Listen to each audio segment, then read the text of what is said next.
Olá, bem-vindos e bem-vindas à aula. Vamos dar sequência, então, no nosso programa de estudos.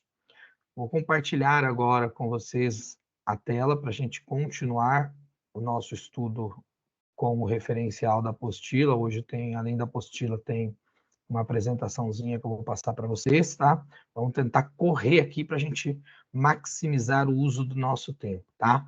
Nós estávamos falando na última aula sobre pensadores importantes da educação, alguns que vão estar nas nossas bibliografias dos três concursos, né? Agora dos dois que virão. E eu separei aqui, tá? Fiz um destaque, vou pincelar sobre eles rapidamente, depois nós vamos dar uma olhada num outro material onde nós vamos falar um pouquinho mais sobre 4 desses pensadores, tá bom? E depois vamos dando prosseguimento no estudo, beleza? Falando aqui sobre o Edgar Morin, que é muito conhecido por todos nós educadores, nós estudamos bastante o trabalho do Edgar Morin, e para ele o papel da educação é nos ensinar a enfrentar a incerteza da vida, é de nos ensinar o que é o conhecimento, porque nos passam o conhecimento, mas jamais dizem o que é o conhecimento. E o conhecimento pode induzir ao erro. Todo conhecimento do passado para nós são alusões. Logo, é preciso saber estudar o problema do conhecimento. Em outras palavras, o papel da educação é de instruir o espírito a viver e a enfrentar as dificuldades do mundo. Essa postura, essa postulação do Edgar Morin é muito interessante porque é uma abordagem, querendo ou não, um tanto quanto filosófica, porque ele tenta fazer uma reflexão, tenta não, ele nos traz, ele nos aduz a uma reflexão acerca do papel da educação enquanto não somente um agente ou uma ferramenta de repetição de conceitos já prontos, previamente ditos, ou de conhecimentos que eram talvez adequados a um tempo, ao seu tempo, né? E tentando fazer a reprodução automática disso, nós podemos acabar não trazendo o que seria mais legal, mais importante, mais vivo da educação, que é justamente a capacidade de interpretar o mundo ao redor e de compreender todos os desafios e nuances do momento em que nós presenciamos a prática, né? Então, é como se você quisesse tentar impor uma visão de uma educação que ficou lá 20, 30, 50 anos atrás, nos dias de hoje. Claro que não tem como ser possível isso, claro que não tem como nós trazermos isso de maneira prazerosa, interessante e que chame, que desperte o interesse no aluno. Então, é preciso tratar o conhecimento não como uma técnica puramente simples, meramente reprodutória, ou como um objeto que você simplesmente carrega e leva para um lado e para o outro, e você vai repassando de geração para geração, mas ao contrário, como algo vivo, como algo que pertence ao indivíduo, ao espírito do tempo, e que pertence também à individualidade, à subjetividade do indivíduo aprendente. Como ele pode lidar com isso, como ele pode evoluir com isso, e a partir daí ressignificar esse conhecimento. É isso que eu acho bem legal nessa postulação do Edgar Morin. O César Cole, ele é um espanhol e ele é é um dos caras mais lidos na formação de professores no Brasil. Você dificilmente encontrará qualquer edital de concurso público onde você não tem alguma obra do César Cole. É muito, muito, muito, muito difícil isso acontecer. Por quê? Porque ele é um pensador muito atual. Ele contextualiza a prática pedagógica com o aspecto, com os aspectos da sociedade, com os aspectos da sociedade vigente e os seus desafios. Então, é por isso que ele é um autor que sempre estará presente, e a tua escrita sempre será uma escrita provocadora, sempre será uma escrita no sentido de questionar o modelo atual e buscar a, a construção de um caminho para uma educação que se revele na prática como uma educação que seja capaz de trazer a tão sonhada reforma, reconstrução, recriação, reinvenção da educação. É muito bacana isso. Então, aqui eles tentam trazer nessa apostila, né, o postulado do César Cole a partir de uma frase, né, que é o seguinte: a realidade sociocultural e econômica do aluno influencia o seu desempenho, assim como as condições de trabalho do professor e o aparato que o sistema oferece para ele formar-se e aprimorar a sua prática. Então, aquilo que eu estava dizendo, ele analisa o aspecto social da realidade da educação, e ele não ele tem uma forma muito clara, ele não é um escritor, um autor, um estudioso que busca dificultar a comunicação. Ao contrário, César Cole ele é um dos autores que busca facilitar a comunicação e expressar de maneira clara aquilo que ele quer comunicar. E essa provocação da realidade, essa contextualização social das dificuldades que nós enfrentamos no mundo e na qual a educação se insere e está inserida, sobretudo onde nós temos uma educação que é universalizada, no caso do Brasil, o César Cole, embora ele seja um estudioso de influência e de reverberação mundial, ele é um cara que é muito querido e muito lido no Brasil, e por isso ele tem uma quantidade de dezenas de obras que foram publicadas aqui no Brasil, né? Foram publicadas em língua portuguesa, na língua portuguesa falada aqui no Brasil, que é diferente da falada na Espanha, né? Então, ele tem uma importância muito grande, justamente porque ele traz essa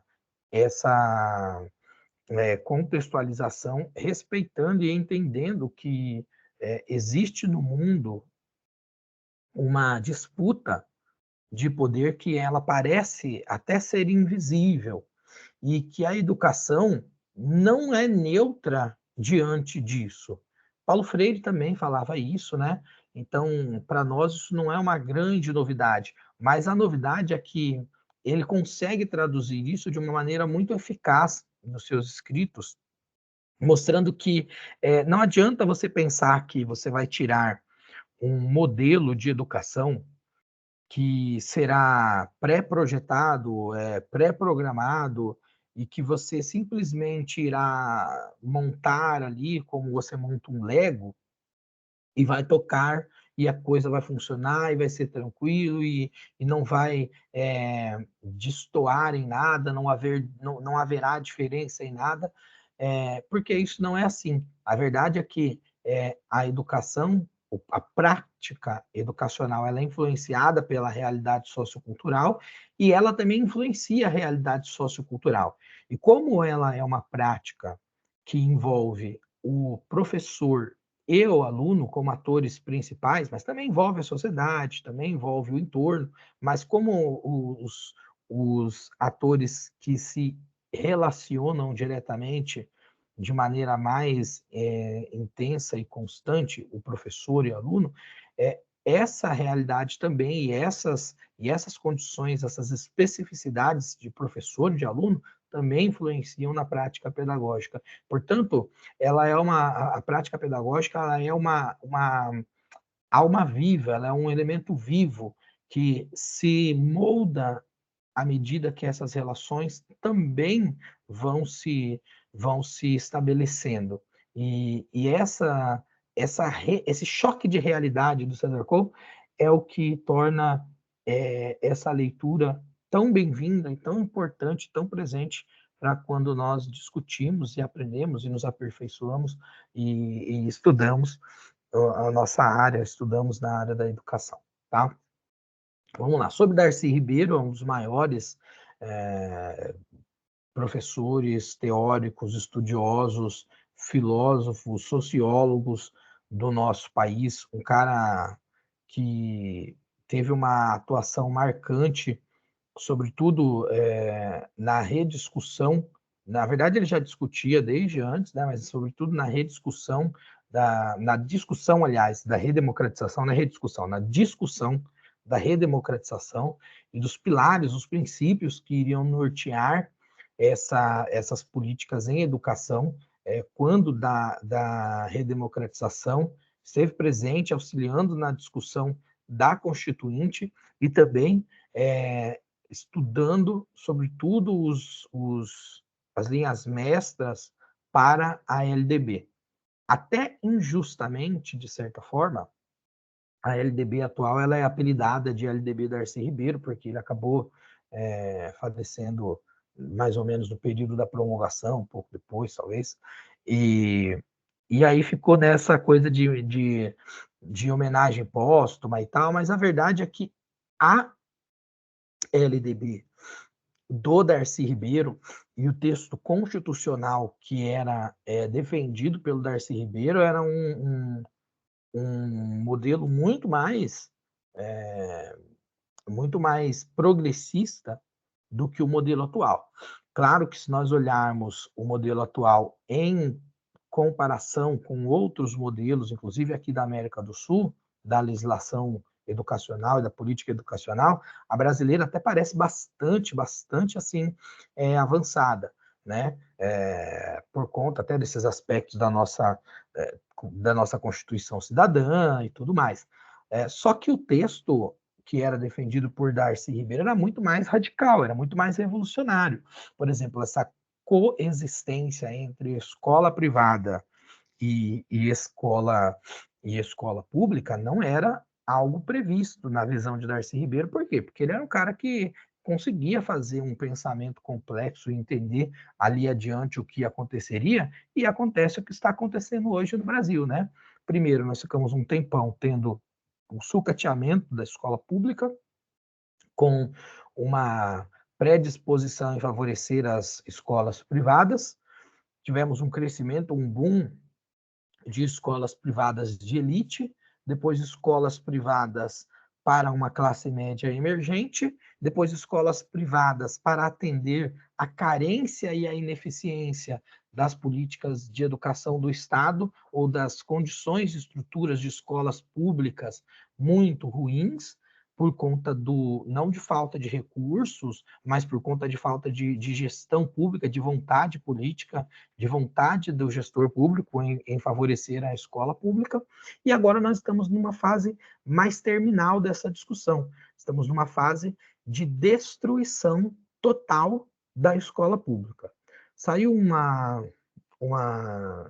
notícia, acho que hoje ou ontem, eu não consegui ler inteiro, só li uma parte, por conta do tempo, né?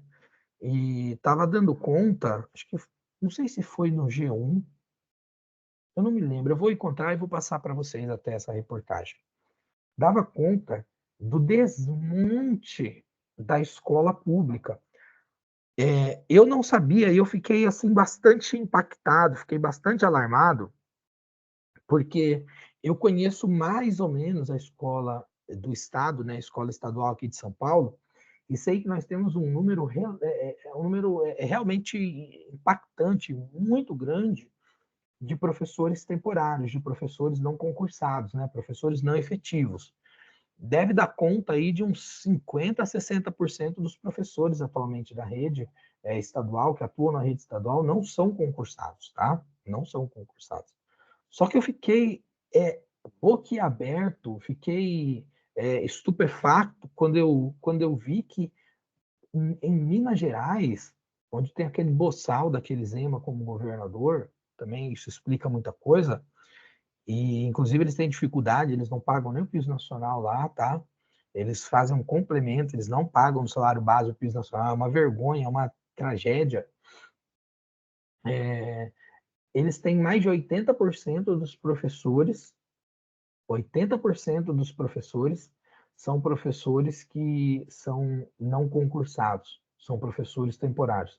Cara, se isso não é um desmonte da escola pública, se isso não é uma destruição, um ataque frontal e direto à institucionalidade da escola pública, à funcionalidade, à existência da escola pública, o que mais seria? Eu acho que só se eles pegarem tratores e saírem destruindo. Eles só não fazem isso também porque não podem, né? Mas não fazer uma reforma, por exemplo, não não atualizar, não renovar a parte arquitetônica já é uma forma de destruir também, né? E a gente sabe que isso não é uma mera é, uma mera resultante de uma incompetência ou de algo do tipo. É um projeto muito bem executado pelos piores marginais, pelos piores canalhas que gerenciam a política no nosso país e que, infelizmente, detêm poder sobre a gestão da educação. É por isso que o paradigma da democratização da escola e da gestão democrática da escola é fundamental, né? Como eixo de transformação da realidade atual.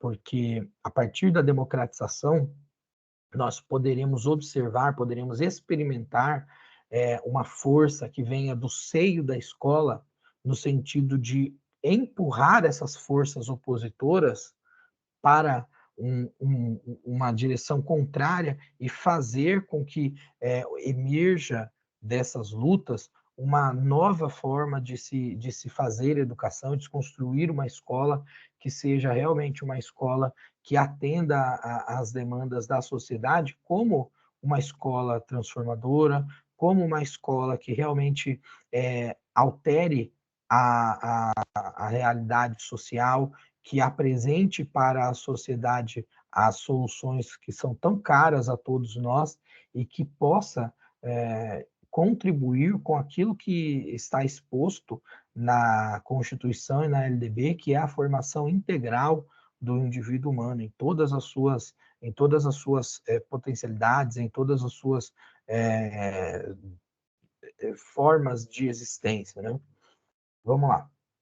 Então, para Darcy Ribeiro, a saída para reduzir a injustiça social brasileira era uma escola com no mínimo 6 horas diárias de atividades e funções que fossem além do ensino e da aprendizagem. Então, vamos lá, vou dar uma parada aqui. Percebam que na LDB nós vamos falar de período parcial e período integral, né? Então, o período parcial é até 6 horas, se lembram disso? A partir de 7 horas é o período integral. Então, vejam como tem coerência com a visão de Darcy Ribeiro. Ele diz que o mínimo que a escola tem que ter são 6 horas diárias de atividades. Isso, veja que ele não está falando que é o máximo ou que é o ideal. Ele está dizendo que é o mínimo. Ele apresentava essa ideia como o mínimo. Isso seria ali o teto da escola parcial.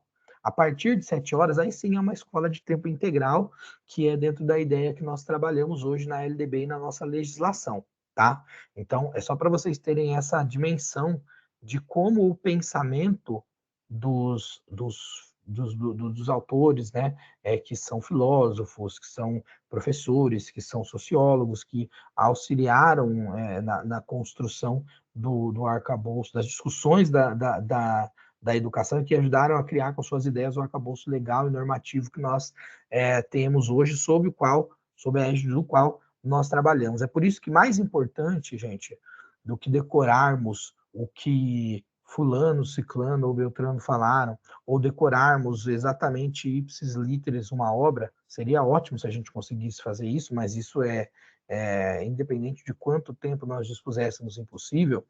É importante que nós consigamos compreender as ideias que norteiam essa construção, porque aí a gente terá facilidades quando nós nos depararmos com essas ideias nos textos dispostos nos concursos, nas provas, tá? É muito mais do que decorar, é compreender as conceituações, o ideário que permeia esses textos, essas ideias, tá bom? Então, ele imaginava um espaço de instrução que fosse além do ensino e da aprendizagem, um espaço de orientação artística, de desenvolvimento das ciências, da assistência médica, da assistência odontológica, da assistência alimentar e das práticas diárias orientadas, como tomar banho e escovar os dentes. E, principalmente, um local para formar o cidadão crítico. Darcy Ribeiro, ele, inclusive, foi secretário de educação do Brizola, e ele ajudou a criar os SEACs, né? Que são, acho que é SEAC o nome, enfim, que eram escolas que depois a gente trouxe aqui para São Paulo com o conceito de CELS, né? Que são escolas integrais, escolas que buscavam dar uma abordagem integral do atendimento para o aluno. Então, já se via a escola, já se imaginava uma escola que fosse um local que superasse a ideia apenas de um local onde você vai e aprende ou ensina conceitos ou conhecimentos ou disciplinas curriculares, mas que você atendesse a amplitude de, a amplitude existencial desses alunos, né? Então, por isso que Darcy Ribeiro ela é tão importante na discussão, quando nós estudamos a educação no Brasil, as normas da educação no Brasil, o pensamento que norteia filosoficamente a educação no Brasil, nós vamos encontrar muitas das ideias do Darcy Ribeiro no que nós temos hoje no nosso modelo, no nosso sistema, tá? Vamos lá. Aqui faltou, não sei porque eu não coloquei Bernardo Toro. Enfim, vamos lá. Sobre o Antônio Novo, tem um texto dele que eu coloquei, tá?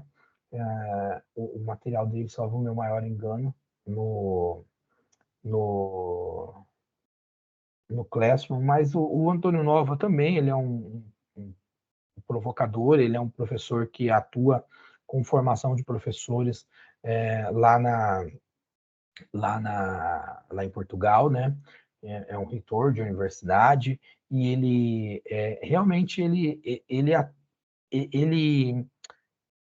ele atua de uma maneira muito crítica em relação à, à educação, mas ele tem um foco, um viés muito forte no professor, no sentido de que o professor, ele não pode ser um... Eu vou traduzir aqui de maneira livre, tá? É uma tradução livre minha, digamos assim. O professor não pode ser um boboca que, que segue preceitos e se estagna no tempo e que não busca um aperfeiçoamento e que não busca melhorar a sua prática, que não busca mudar a realidade ao seu redor. O professor não pode ser um elemento apático às suas condições as condições que afetam a sua prática pedagógica. O professor ele tem que ser responsável pela tua formação, responsável pelo seu trabalho, um cara ativamente ligado nas atuações do mundo político no que diz respeito à sua função.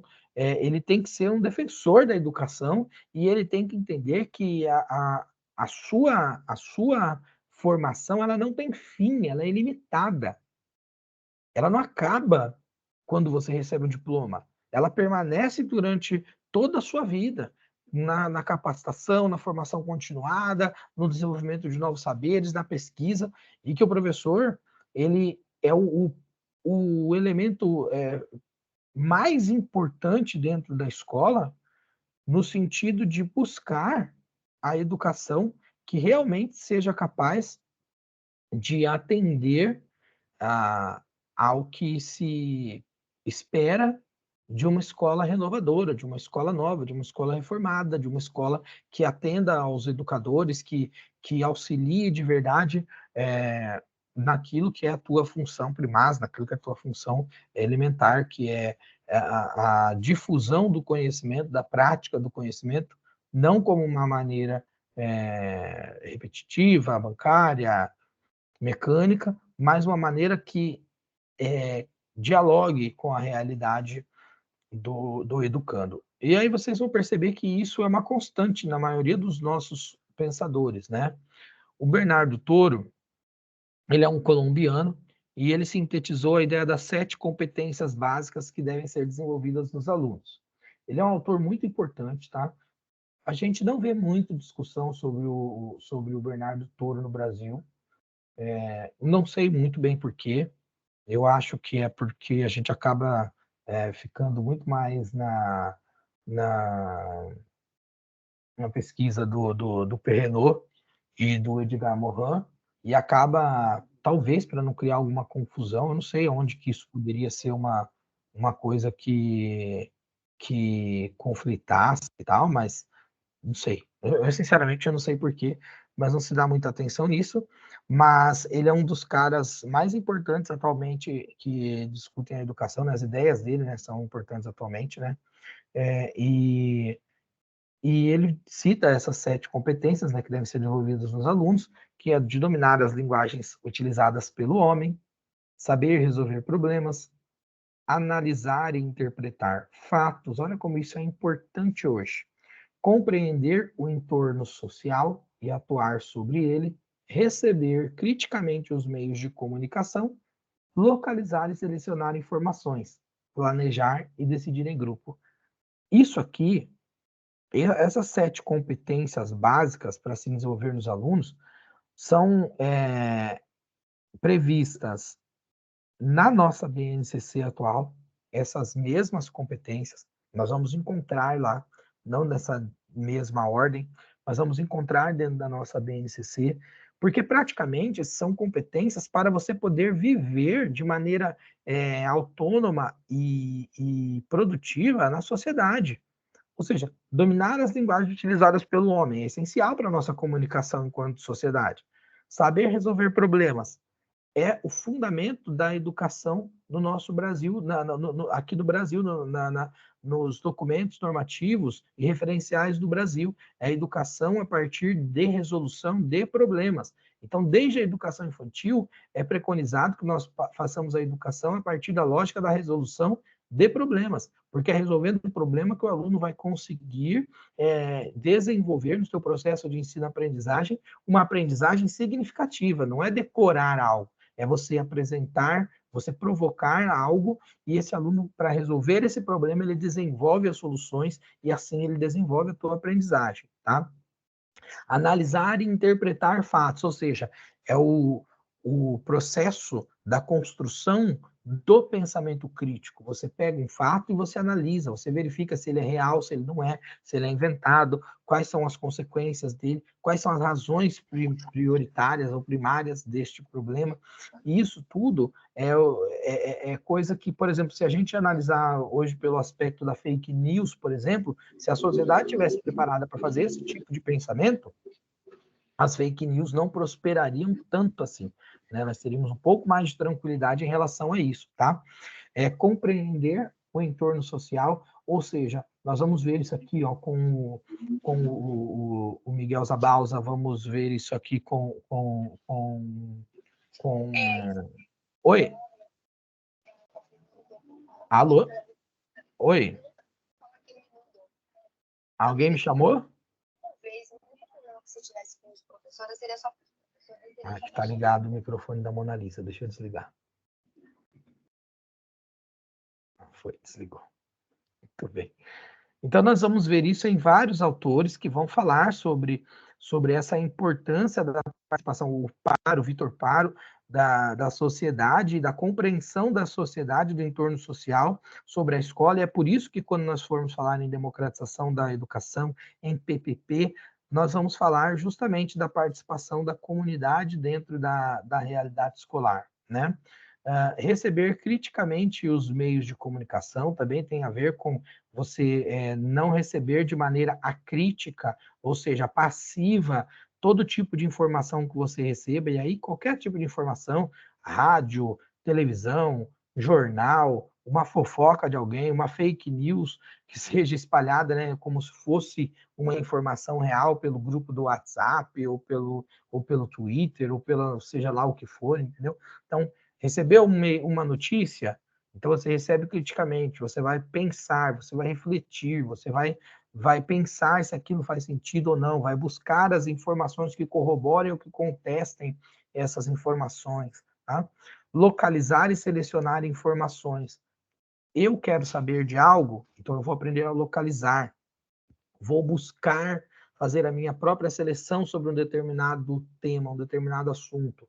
O mesmo tema pode estar sendo trabalhado por diversos veículos, mas de maneira absolutamente diferentes, conflitantes, um me dizendo que uma coisa é A e o outro dizendo que a mesma coisa é Z. Então, eu tenho que selecionar de maneira inteligente essas informações e localizar, e selecionar, e filtrar, e refletir sobre isso para que eu possa me informar, estar preparado, estar antenado com o mundo ao meu redor, né?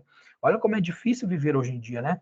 E planejar e decidir em grupo. Afinal de contas, essa é uma das grandes dificuldades que todos nós temos, né? Todos nós somos, no nosso íntimo, bastante egoístas.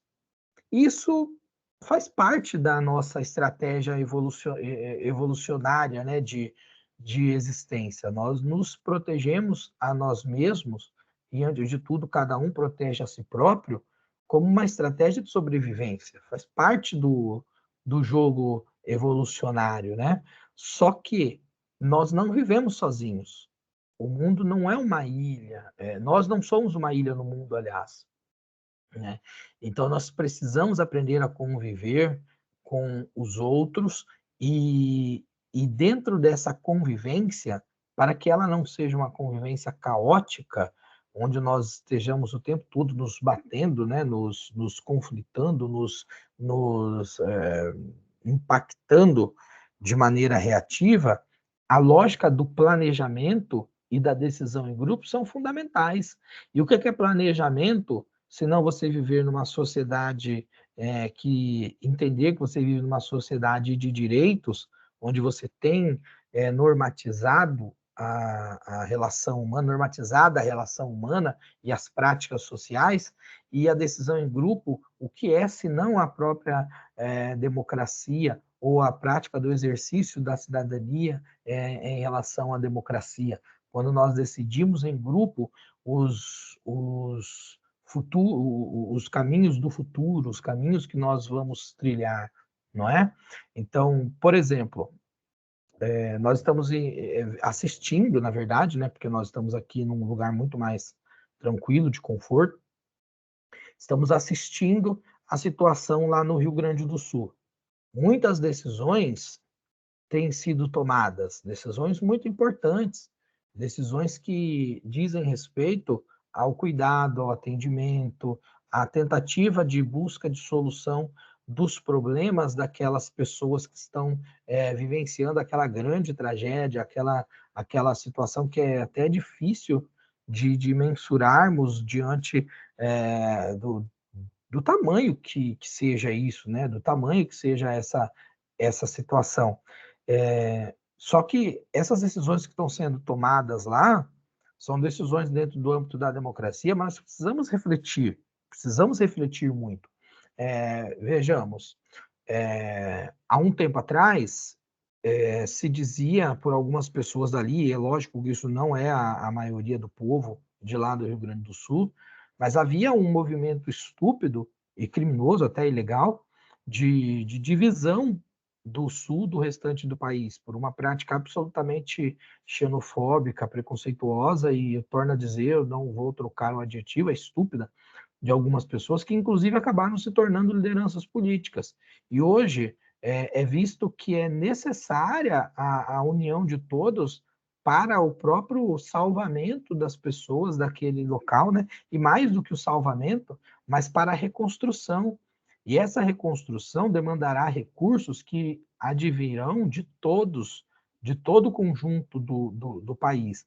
A gente pensa ali em torno de 100 bilhões, já foram mais de 60 bilhões ali projetados, 60, 70 bilhões projetados, colocados no papel e já começando a serem gastos em relação a isso, a reconstrução dali, mas só que não é só reconstruir, planejar aonde você vai reconstruir. Você vai reconstruir de novo no mesmo lugar que estava e que é sujeito a novas, a novas intempéries, a novas condições adversas, frutos do desequilíbrio climático, não serão refletidos os temas relacionados às ações que foram tomadas anteriormente e que levaram a essa situação, ou seja, a ocupação de um espaço indevido, a destruição do meio ambiente no entorno, as responsabilidades de quem não fez a gestão pública como deveria ter sido feita e que, de certa forma, colaborou com a situação toda que foi gerada. Então, tudo isso, enquanto grupo, enquanto grupamento social, é preciso ser discutido. Isso faz parte da democracia e isso é importante, porque senão, imagine só se não houvesse uma predisposição de discussão ou um pensamento para a discussão disso, você simplesmente falasse, vai lá e faz tudo de novo. Aí você constrói tudo de novo no lugar que está sujeito a uma nova cheia em muito pouco tempo, e você acaba colocando de novo a vida das pessoas em risco, que isso é o principal, é o tema prioritário. Nada, nenhum dinheiro vale a vida, não existe um valor para a vida é algo, a vida é um valor inestimável. Não existe dinheiro, recurso que você possa ponderar acerca do preço de uma vida. Então, isso é o mais importante. Só que, além do mais importante, que é a vida, é também o recurso que é gasto ali, que às vezes está sendo, que pode estar sendo gasto de uma maneira estúpida, né, irracional. Então, para isso que é o pensamento, a decisão em grupo e o planejamento são importantes. Então, veja, isso diz respeito totalmente à nossa vida social atual, né? Muito bem, indo para o nosso próximo pensador aqui. O Miguel Zabalza. Ele é um especialista em didática e organização escolar, é presidente da Associação Ibero-Americana de Didática Universitária. Tem um texto do Miguel Zabalza também que eu não sei se eu coloquei, mas se eu não coloquei, eu vou colocar no Classroom.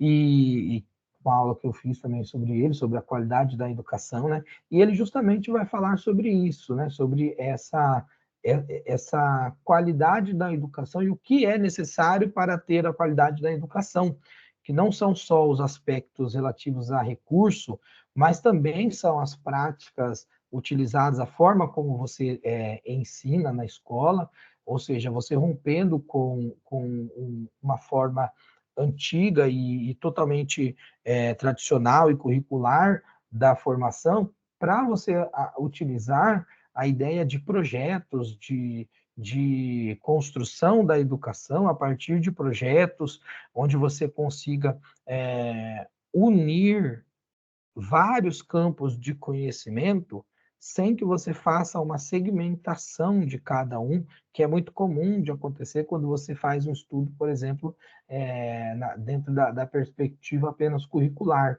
né? Então, você pode pegar um tema e trabalhar de maneira interdisciplinar, multidisciplinar, transdisciplinar, são muitas as possibilidades. E a educação que se pensa para o século XXI é essa educação descompartimentada, uma educação que consegue congregar ideias e pensamentos e saberes para que a construção do conhecimento do aluno seja integrada à sua realidade mais verdadeira, mais real, mais concreta, mais palpável para o aluno. Tem que fazer sentido, porque senão é só uma mera prática de repetição, e aí realmente qualquer coisa serve. E não é assim, não é isso que se deseja para a educação, né?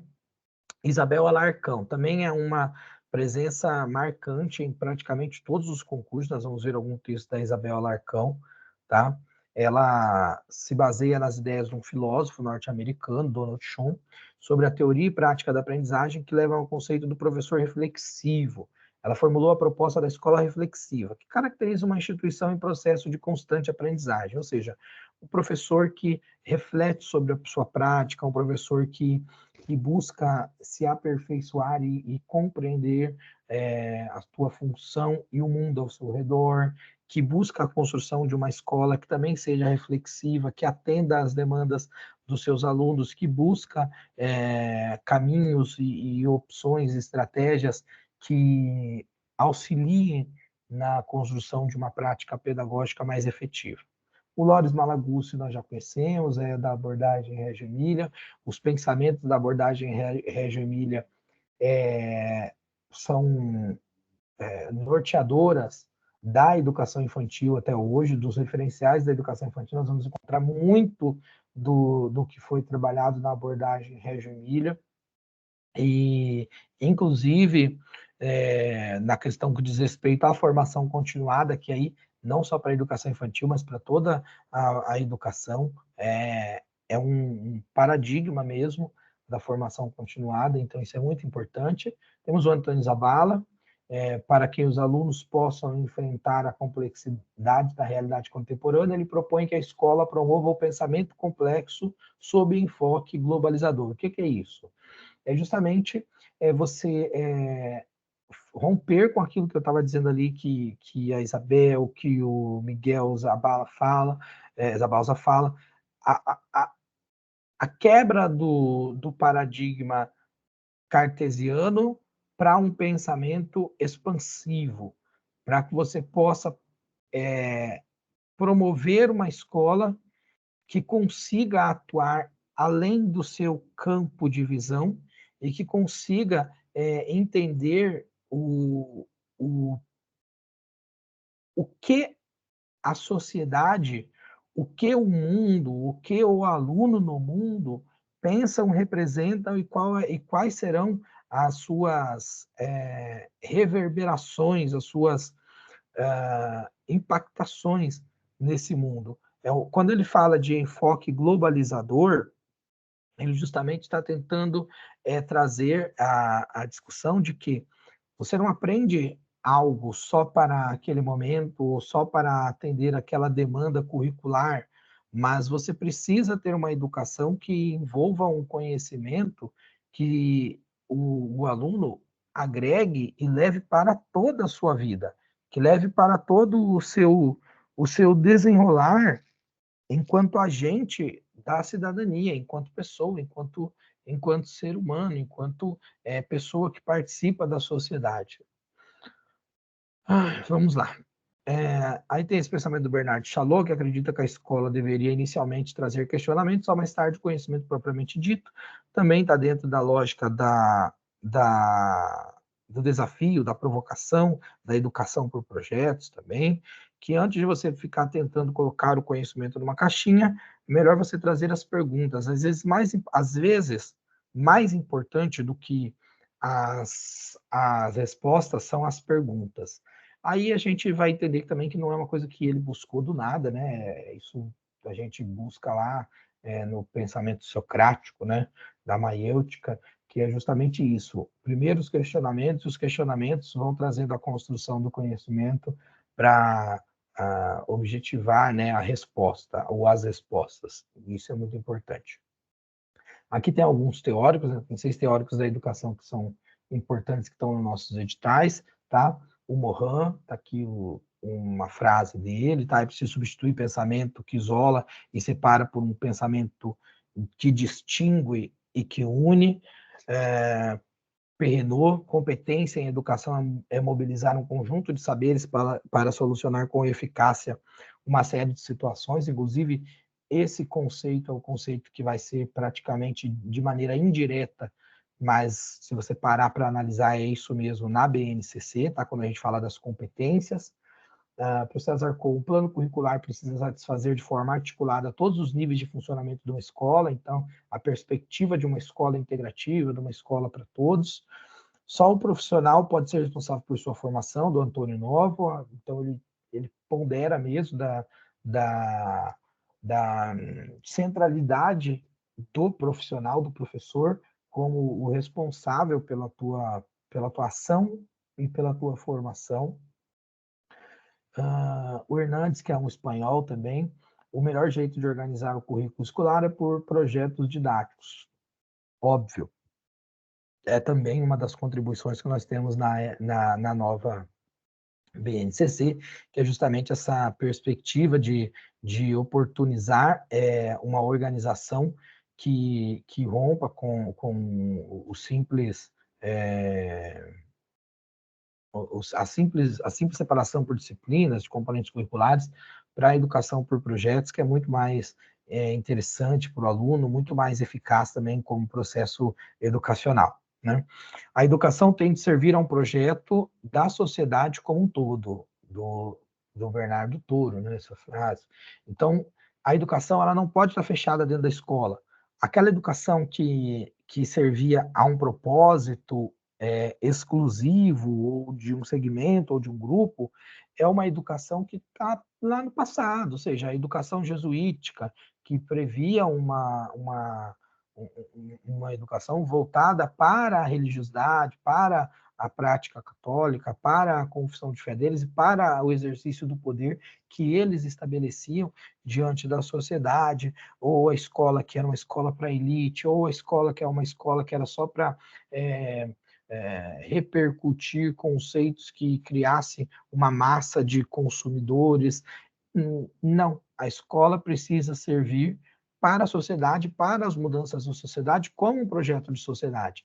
E, no final das contas, acaba sendo isso, né? A educação, ela acaba repercutindo um projeto de sociedade. É por isso que, quando nós criticamos as más políticas na educação, justamente é isso, porque nós entendemos que não é um caos como apenas um reflexo da incompetência de gestores ruins. Não, é muito mais. Ela é um projeto, o caos na educação é um projeto, ele é um projeto de maus políticos. Aí sim, nessa perspectiva, é uma realidade, porque ela acontece dessa maneira, essa desorganização acontece dessa maneira porque existe um pensamento que fundamenta isso, tá?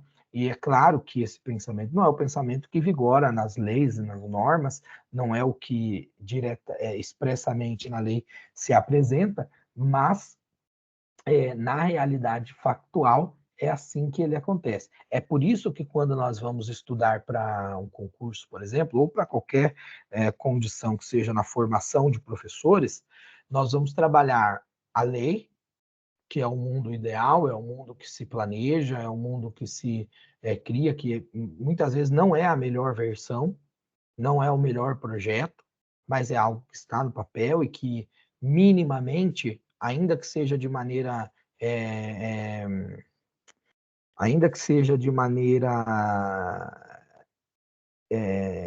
cínica, eu queria encontrar um outro adjetivo, mas eu vou usar cínico, ainda que seja de uma maneira cínica, aquela postulação que esteja no papel, na lei, ela finge, pelo menos, que aponta para uma direção positiva. Agora, quando nós estudamos os autores e as suas ideias e as suas reflexões acerca da educação, é justamente para a gente analisar, fazer a crítica do processo e do modelo educacional, para que a gente possa entender onde nós estamos indo, o que nós estamos fazendo, o quanto nós estamos atendendo à legislação e o mundo ideal, o quanto a legislação talvez devesse mudar, o quanto os conceitos possam não estar equivocados. Tá? É para isso que a gente acaba estudando assim, é por isso que nos concursos são cobrados os pensadores. É muito mais do que a gente só repetir o que estão, os temas que estão nos textos, mas é compreender, de fato, as ideias que permeiam essas discussões todas, tá? Deixa eu colocar aqui, ó, essa apresentaçãozinha muito rápida sobre uns pensadores que nós já até falamos deles aqui, mas eu quero trazer um pouquinho mais mastigado, porque eles serão importantes na realização da nossa prova, e eu quero trazer aqui para vocês. Eu já mais ou menos dei uma explicada, mas eu vou fazer a apresentação de maneira mais seca, tá? Para vocês, que eu acho que aí facilita bastante, tá? Acho que todos estão vendo. É uma apresentação sobre esses pensadores mais atuais, né, digamos assim, né, da educação, trabalho que foi apresentado em nível internacional, e eu quero trazer aqui para vocês, tá? São pensamentos de pensadores que estão mais alinhados a uma demanda atual. Essa é uma apresentação de 2010, então nem é tão nova assim, tá? De 2010 para cá, tanta coisa mudou, mas a ideia ainda é essa. A ideia ainda é essa discussão. Não se muda também a escola em 2 anos, em 3 anos, em uma década. As mudanças realmente importantes na conceituação de uma escola leva décadas, mas não é um passe de mágica, ela é uma construção que se faz bloco por bloco, que se faz passo a passo, que se faz pedaço por pedaço, e nós não podemos abrir mão desse objetivo. Para construir a nova escola, nós temos que entender a escola que nós tínhamos antes, entendermos a escola que nós temos e planejar e projetar qual é a escola que nós queremos, a partir da reflexão da escola que nós temos hoje. Tá? Pedagogia do aprender a aprender, os 4 pilares: aprender a conhecer, a fazer, a viver e a ser, permeado pela concepção e interesses políticos diversos. Então, a educação ela é permeada por concepções e interesses políticos diversos, e isso a gente vive e vivencia no Brasil, e nesses últimos momentos, nesses últimos tempos, nesses últimos anos, vamos dizer que nos últimos 10 anos, nós temos vivido essa disputa, né, do modelo de escola. Então, inclusive no que diz respeito ao poder político, então nós tivemos uma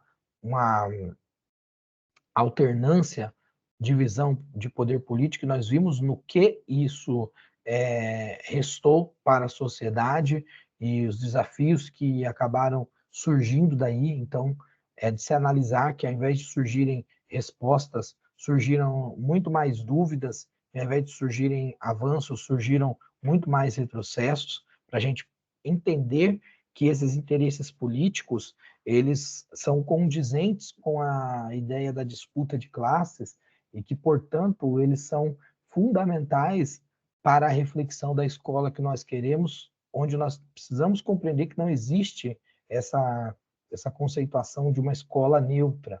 Sempre haverá um lado. A ideia, o que se precisa saber é que lado se está. Claro que o Paulo Freire disse isso de outra maneira, né? Mas o que Paulo Freire nos coloca é isso: você precisa escolher um lado. Se você está no lado do opressor ou do oprimido. Se você está no lado de quem detém o poder pela força ou de quem estabelece uma relação de democracia e de liberdade, né?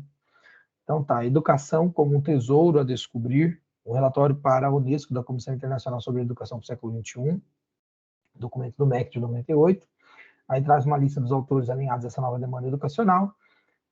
O que é a nova escola? Né? O negócio deles é reprocessar ideias já largamente difundidas e aceitas e apresentá-las numa linguagem fácil, objetiva e coerente com as necessidades atuais. A introdução: ideias sintonizadas com a adaptação às incertezas e às constantes mudanças demandadas nesse milênio. Um pensamento difundido nos cursos de formação de professores do Brasil. Os pensadores que nós vamos trazer são Antônio Nova, que é um português, Bernardo Toro, colombiano, César Cole, que é o espanhol, Edgar Morin, francês, Fernando Hernandes, né, espanhol, e Philippe Renaud, que é o suíço, tá bom? Os objetivos: discutir a formação de professores e as tendências da educação. Isso aqui eu posso passar, não importa muito. Vamos lá, direto para o que me importa mais, que é esse resumir aqui, esse currículo dos pensadores, tá? Antônio Nova, o que ele diz? Ao falar da formação e valorização profissional docente, propõe que, além da necessidade de uma formação continuada, o professor deve refletir sobre a sua prática e estar aberto a novidades. Formação num contínuo, ou seja, continuada. Aprender contínuo. 2 pilares: pessoa e a escola. Quem são as pessoas? Todas as pessoas envolvidas no processo: aluno, professor, os pais, a comunidade, os trabalhadores que estão na escola e tudo mais, né? E a escola em si, enquanto conceito, enquanto instituição, tá? Reflexão sobre a prática, um professor reflexivo, do Sean, que a gente colocou ali, falamos agora sobre ele ser um inspirador da Isabel Alarcão, tá? Isabel Alarcão, ela acaba fazendo uma abordagem bem ampla e ela dialoga com os pensamentos desses pensadores, tá? Professores abertos a mudanças, responsável pela sua formação, tá? Professor que esteja aberto a mudar, não é aquele professor Gabriela, eu sou mesmo assim, é assim que eu sou, vou morrer assim. Não, não é assim. É aberto a se modificar. Até porque a sociedade muda. Nós, professores, trabalhamos aí 20, 30, 40 anos, praticamente, no meu caso, é o que se pretende, se eu viver para isso, é o que se pretende não, né? É o que se impõe. Eu não pretendo isso, mas é o que se impõe, né? Então, se eu viver para isso, e se nada mudar, são 40 anos aí trabalhando na profissão. Imagine que eu seja o mesmo professor que eu iniciei lá em 2000, que iniciou os trabalhos, né, em 2004. Não tem como. Nós não podemos ter essa visão fechada. E nem podemos caminhar até um certo ponto e falarmos, olha, eu estou há 20 anos dando aula, a partir de agora eu não mudo mais, já não vou mais mudar nada, vai ser assim, é a minha cartilha, é o meu caminho suave, eu vou fazer assim. Não, não dá. A educação é uma prática de mudanças, ela é uma prática de ressignificação, ela é uma prática de transformação. Então, o professor ele tem que estar aberto à mudança e ele é o responsável pela sua formação. Ele não pode atribuir a terceiros a responsabilidade pela sua formação continuada. Evidentemente que existem responsabilidades que são atribuídas a terceiros até pelo próprio sistema que nós servimos. Mas lembrando que o Antônio Nova ele é um português. E ele fala para uma escola europeia. Então, ele é muito estudado na França.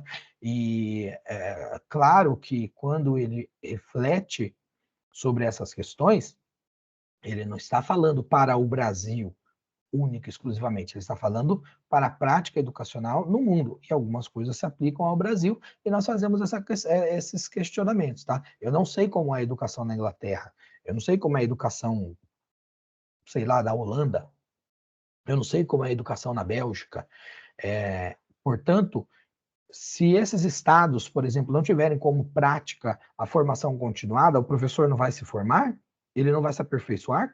Não pode, né? Claro que não. Ele tem que fazer isso, ele tem que buscar. Por isso que a responsabilidade é sua. E mesmo no Brasil, que nós temos na LDB, que nós temos nas diretrizes, a previsão da formação continuada, ainda assim a responsabilidade da formação também é do professor, é do indivíduo, ele tem que buscar o seu aperfeiçoamento pessoal de maneira continuada, tá bom? Bernardo Toro, a educação tem de servir a um projeto da sociedade como um todo, eu já disse isso. O que ele diz? A partir do seu ativismo social, propõe 8 capacidades que qualquer estudante deve desenvolver para ter uma atuação plena na sociedade cada vez mais globalizada.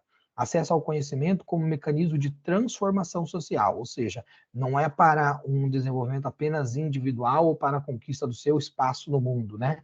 É aquela visão equivocada de, você vai estudar para ser alguém na vida. Você vai estudar para ser um grande médico, você vai estudar para ser rico, você pode até almejar tudo isso, mas a educação tem que ser para uma transformação da sociedade, para você, fazendo o seu papel, ajudar a transformar a sociedade, tá? Fazendo bem o seu papel, fazendo de uma maneira adequada. Então, essa é a ideia. Valorização do saber social, saberes culturais produzidos pela humanidade. Aí nós vamos falar sobre o conhecimento extraescolar. Viram como não surge do nada? Não é da cabeça do legislador ou da cabeça de quem está escrevendo ali uma resolução, um parecer. Não, tem um arcabouço teórico, né? Então, a valorização do saber social, os saberes culturais produzidos pela humanidade. A humanidade produz cultura. Essa é a grande coisa da humanidade. O grande lance da humanidade é produzir cultura, é produzir transformação na sociedade. A nossa relação, as nossas relações sociais, elas são permeadas dessas mudanças, dessas trocas que, quanto mais elas se mexem, se misturam, mais novos produtos vão trazendo à baila, vão trazendo para a existência, para a existência da sociabilidade, né? Da sociedade humana. A formação do cidadão para a sociedade planetária, ou seja, a concepção de que as barreiras que existem no mundo, as fronteiras geopolíticas, elas são convenções humanas. A natureza não reconhece o Canadá, a diferença do Japão para a Austrália, do Brasil para, sei lá, para a Etiópia.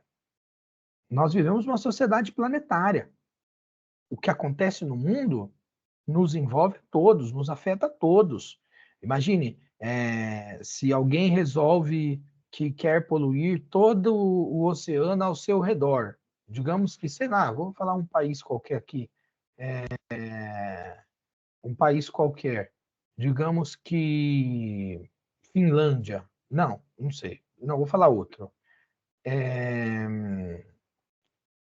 Na Espanha, tá? Mais perto de nós aqui. Diz assim, eu quero lançar no oceano todo tipo de toxicidade, todo tipo de lixo, todo tipo de produto. Quero acabar com a vida marinha aqui na minha região, né? Na região que é geopoliticamente concebida como a região pertencente, né? O que a gente chama de mares, são aquela região marítima que pertence a determinados estados nacionais, né? De acordo com as suas fronteiras. Então, digamos que a Espanha diga assim: eu quero lançar todo tipo de lixo e tô nem aí. Dane-se. É meu direito, o mar é meu. Se eu quiser arregaçar com ele, eu faloei. Farei assim.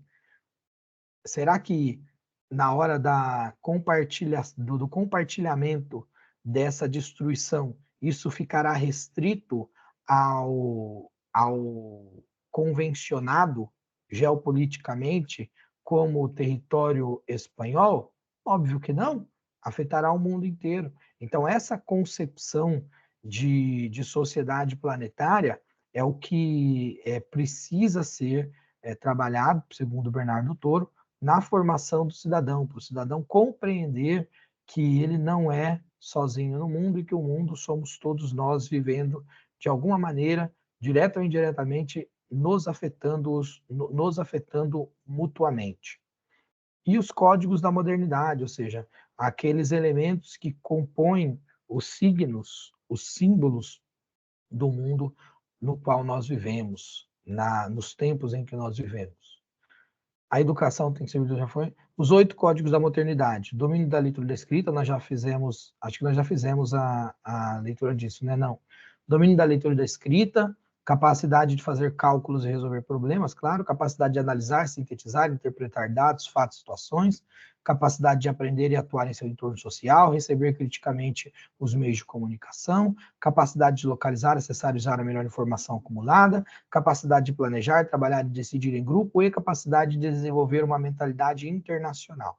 De novo, a questão planetária.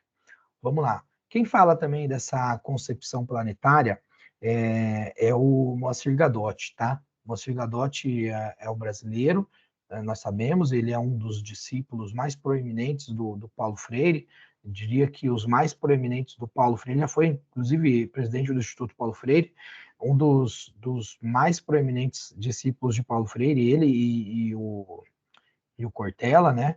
O Cortella hoje tem um voo próprio,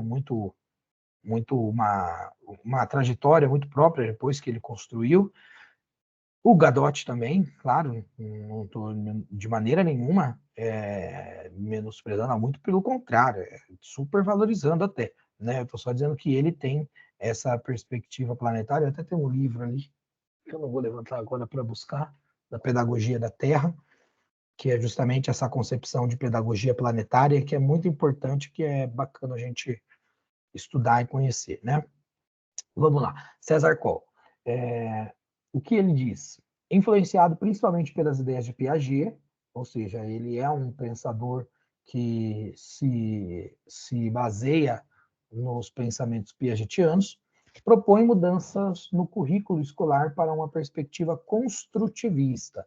Então, vejam que quando nós vemos que o César Coll está sempre presente nas nossas bibliografias, de concursos públicos e bibliografias de cursos de formação continuada e tudo mais, é porque ele traz justamente essa contextualização, essa reflexão acerca de uma perspectiva construtivista. A nossa concepção pedagógica no Brasil, ela segue uma visão, uma perspectiva construtivista. É claro que ela não é somente construtivista, ela permite uma certa composição, mas na prática, até a própria legislação e a forma como o sistema é organizado é na perspectiva do construtivismo, tá? Por isso que nós valorizamos tanto o pensamento piagetiano e levamos tanto em consideração os estudos da psicogênese da aprendizagem, né?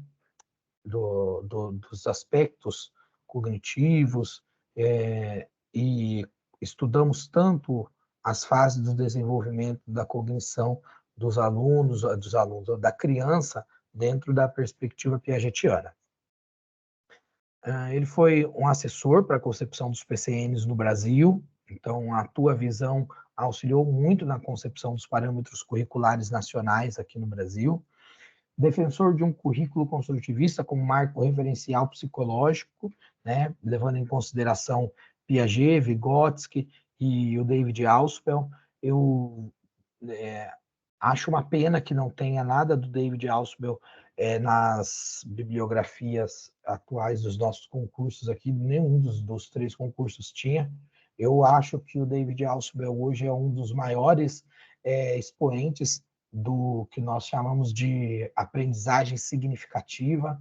Eu gosto muito da visão dele, já até fiz um curso sobre aprendizagem significativa na visão do David Alsupel, e é uma pena, realmente, que nessas 3 bibliografias não tenha nada sobre ele, mas tem o César Cole aí defendendo a ideia dele, né? Foco no aprendizado discente, ou seja, se para o Novoa o foco é na formação continuada do professor, na busca do professor pelo seu aperfeiçoamento, na visão do César Cole, é o foco no aprendizado do aluno. Então, o trabalho pedagógico tem que ser focado no aprendizado do aluno. E faz sentido, não é verdade? Quem é que está na escola para aprender? E aí, o que nós temos que refletir é o que é aprender. Esse é o grande lance. Aprender a eu transmitir o conhecimento de maneira bancária? Não, para isso que nós vamos ter sempre Paulo Freire nas nossas bibliografias e nas nossas discussões, para a gente verificar que não é permitido mais, não é aceito mais, não é adequado mais esse pensamento bancário, essa ideia de transferência de pensamento, porque na verdade isso nunca existiu de fato. Isso é só uma aprendizagem mecânica que não tem um fundamento e uma perenidade para o aluno, não dura para sempre, né? Não dura pelo tempo que deveria durar, né? Então, o foco tem que ser no aprendizado do discente, mas numa perspectiva de aprendizagem significativa. Aí vem David Alsupel, levando em conta as fases de desenvolvimento de aprendizado cognitivo de cada aluno, Piaget, levando em conta os fatores simbólicos e da linguagem, Vygotsky, tá bom? Então vejam como as coisas se concatenam, como elas se encontram de maneira muito clara. Currículo como seleção de formas ou saberes culturais, o ensino contextualizado. Isso aí é algo muito interessante e que nós temos claro e presente atualmente, né? Inclusive na própria BNCC. Então, a seleção de formas ou saberes culturais como a prática curricular, não é mais o componente curricular seco, é muito além disso, muito além disso. E o ensino contextualizado, ou seja, nada mais é do que quando nós dizemos traga a experiência do aluno para o centro da prática pedagógica, para que ele possa ter um saber que seja significativo, que tenha sentido. Aí nós vamos também de novo para Vygotsky. Vamos falar sobre a zona de desenvolvimento proximal, zona de desenvolvimento potencial, zona de desenvolvimento real. Então, o aluno está lá na zona de desenvolvimento real, que é aqui ele está, ele vai buscar, a partir da provocação e da interação do professor, da mediação do professor, entre o aluno com o objeto do saber e também com os seus colegas, esse passo para a zona de desenvolvimento proximal ali, para chegar no desenvolvimento potencial, e depois reinicia-se de novo esse processo importante. Eu vi que alguém colocou aqui que fez um curso também sobre as ideias do David Alsupel, e realmente foi a Magnólia, né? Realmente é muito bom, é muito legal as ideias do David Alsupel, porque o que é mais legal é que ele era um aluno que tinha uma criticidade, ele tinha problemas com a forma como a educação era apresentada para ele ali nos Estados Unidos. Ele era um judeu, né, de Nova York, e ele tinha essa crítica à forma como ele foi educado. E aí, a partir daí, a partir dessa criticidade, desse pensamento reflexivo, ele foi desenvolver a sua teoria, os seus estudos acerca da educação e acerca da aprendizagem. Então, olha como é importante esse processo do aprender crítico, do pensamento crítico, do aprender dentro de uma perspectiva crítica para o estudante, né, para o aluno. Já pensou quantos David Ausubels nós estamos desperdiçando por aí? Quantas pessoas brilhantes que nós poderíamos estar ajudando a formar e, às vezes, por desconhecer, ou por falta de vontade, ou por falta de um bom estímulo, nós permitimos que se perca ou não contribuímos de maneira significativa para que essas pessoas despontem, né? Vamos lá. O próximo aqui é o Edgar Morin, super conhecido também, tá? O que ele diz? Dentro de sua teoria da complexidade, propõe os 7 saberes necessários à educação do futuro e o fim do ensino fragmentado. O que é o ensino fragmentado, gente? É o ensino cartesiano, é o ensino, volto a dizer, eu vou sempre ficar falando isso, batendo nessa tecla para vocês nunca mais esquecerem. A ideia dos componentes curriculares secamente, do planejamento que tem lá dentro dos componentes curriculares, aquelas subdivisões, aqueles subtítulos. Ele traz dentro da sua teoria da complexidade a reflexão sobre a complexidade da própria existência humana, do pensamento humano, da vida humana e como ela se correlaciona. Como eu posso tratar de uma realidade tão complexa? E isso ele falava antes do mundo que nós vivemos hoje. E ele já tinha a visão, pelo que ele via e pelo que ele estudava, sobretudo dos aspectos da informatização na sua época e os potenciais que eram admitidos pelos estudiosos e pelas pessoas que apresentavam, por exemplo, a internet na época, que estava vindo com força.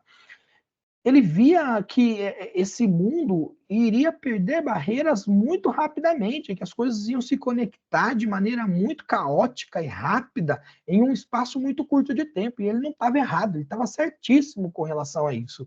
Então, daí a necessidade dele em estudar, em trazer essa teoria da complexidade para demonstrar que o saber ele não está isolado em uma caixinha ou outra, em um segmento ou outro, em um pensamento ou outro, mas ele está subdividido, distribuído, separado dentro da complexidade que é a própria existência humana, dentro da própria complexidade que é, não vou dizer a alma humana, eu vou dizer a sociedade humana e a subjetividade humana diante dessa sociedade. Tá? Então, isso foi um divisor de águas, um marco que nós levamos em consideração até hoje. Tá? O seu livro, Os 7 Saberes Necessários à Educação do Futuro,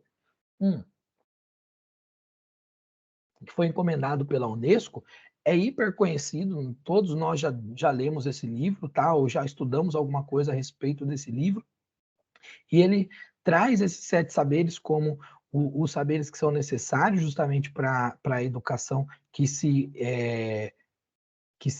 deseja construir para o futuro, e esses saberes eles vão estar presentes em toda a nossa formulação teórica e legal aqui no Brasil, tá? O conhecimento não é nem pode ser um só, o conhecimento é algo amplo, é algo multifacetado, não existe um conhecimento universal.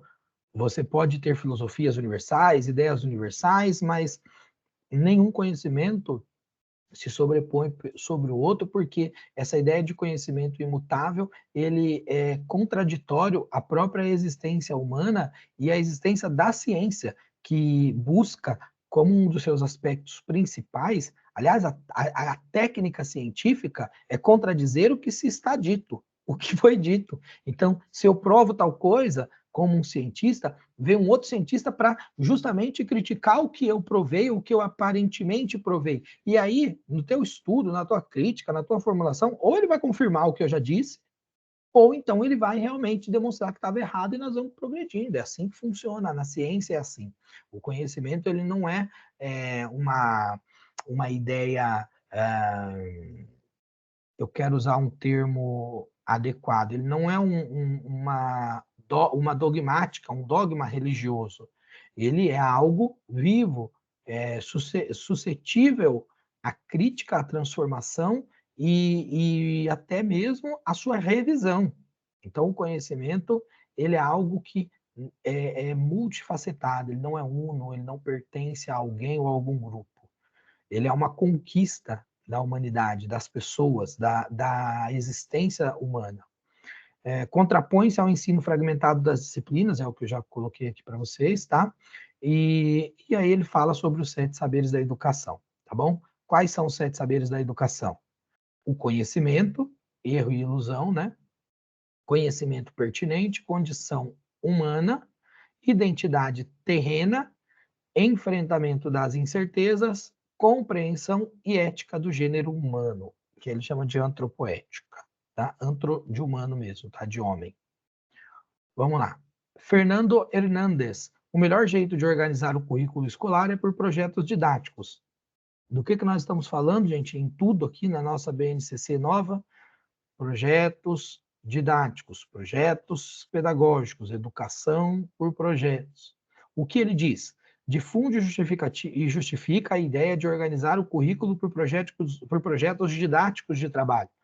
Projetos de trabalho, concepção de educação, que ela requer uma mudança prévia na escola. Bom, pedagogia de projetos, do Dewey, é uma visão pragmática. Projeto de trabalho desenvolve autonomia, criatividade, capacidade analítica, capacidade de síntese e poder de decisão. O professor como um facilitador. Vamos juntar isso aqui. Então, o que é a pedagogia de projetos? Quais são os projetos de trabalho?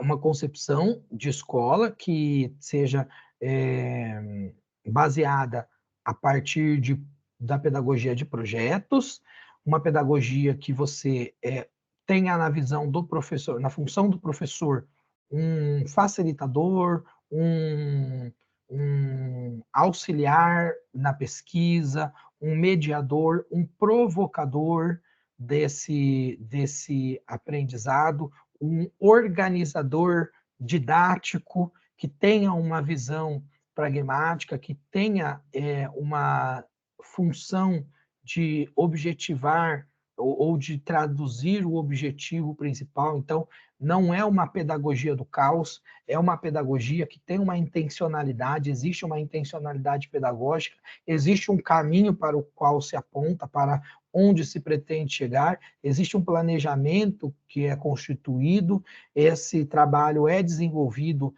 pelo aluno, por isso que ele tem que trazer como um dos seus pilares o desenvolvimento da autonomia, o desenvolvimento da criatividade, da capacidade do aluno de analisar, da capacidade de sintetizar todo o conhecimento que ele encontrará, tudo que ele encontrar a respeito daquele tema, e esse poder de decidir, de tomar uma decisão a respeito da linha que ele vai adotar como a resposta para aquela problematização. E o professor, ele vai romper com a ideia do cara que traz todas as ideias prontas, que vomita todas as informações e o que o aluno pegar, pegou. Então, ele não vai tratar dessa maneira, ele vai ser um facilitador, um mediador desse processo de ensino-aprendizagem. Aí eu já vou fazer um link importante aqui para vocês, tá? Para a gente ganhar tempo.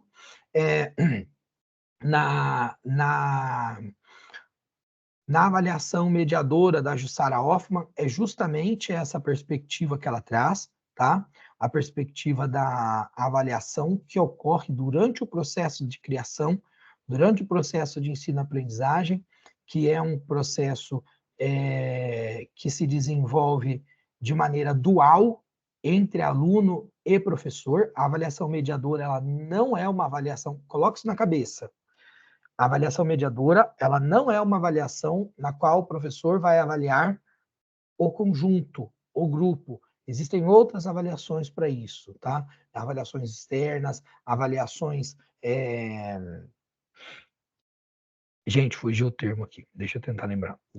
Não, é uma avaliação diagnóstica, mas é uma avaliação institucional, isso.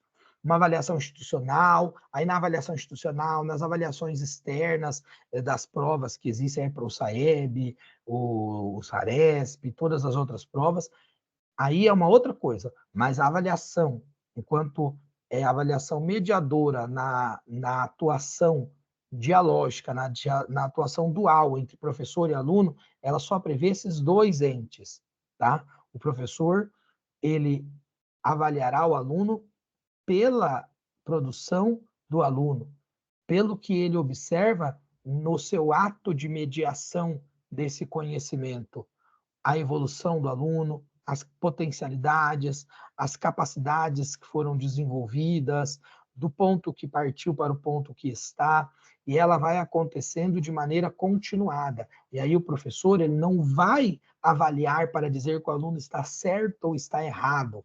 Ele avalia no âmbito da mediação do conhecimento, onde ele oportuniza que o aluno dê passos adiante nessa construção do seu conhecimento, na construção do seu aprendizado, tá? Vamos lá. O Felipe Perrenot. Competência em educação é mobilizar um conjunto de saberes para solucionar com eficácia uma série de situações. O que ele diz? Além das discussões acerca da profissionalização dos professores e da avaliação dos alunos, indica 10 competências necessárias para uma boa prática docente no novo milênio. Toda essa gente ali é do final do século XX, tá? Um dos mais lidos no Brasil, no que tange a formação e a avaliação, tá? Então, eu acho que eu deixei para vocês um resumo do Felipe Perrenot. Tinha uma outra obra também que eu não coloquei, porque não vai cair, era uma obra que ia cair em Cotia, sobre o professor profissional, mas se vocês quiserem, depois eu coloco para vocês, o resumo também, para vocês verem depois, eu não digo para vocês verem agora, porque vai confundir, né? O tempo é curto, mas para vocês verem depois é importante, tá? Ele fala sobre o papel do professor profissional, então é interessante essa discussão que ele traz, ele não fala professor, só ele fala professor profissional. Não é o professor leigo, não é o professor do amorzinho, não é o professor da professora Helena, do frufru. É o professor profissional. O indivíduo, o agente que opera a educação. Do mesmo jeito que você tem um agente que opera o direito, que é o advogado, o operador do direito, você tem um cara que opera a ciência médica, que é o médico, você tem o professor, que é o operador da educação, o professor profissional, tá? Das suas palavras-chave, a competência, a faculdade de mobilizar um conjunto de recursos cognitivos para solucionar com pertinência e eficácia uma série de situações. Onde nós vamos encontrar isso aqui? BNCC, na lata, tá? Questão do âmbito da didática, da gestão e da formação. Ele elabora questões do âmbito da didática, da gestão e da formação dos professores, tá? Escola como o melhor lugar para o desenvolvimento das competências. Claro que a escola é o melhor lugar para o desenvolvimento das competências, porque ele é o lugar onde se encontra a essência das transformações do indivíduo dentro, né, no âmbito da sua realidade social, no âmbito da sua prática social.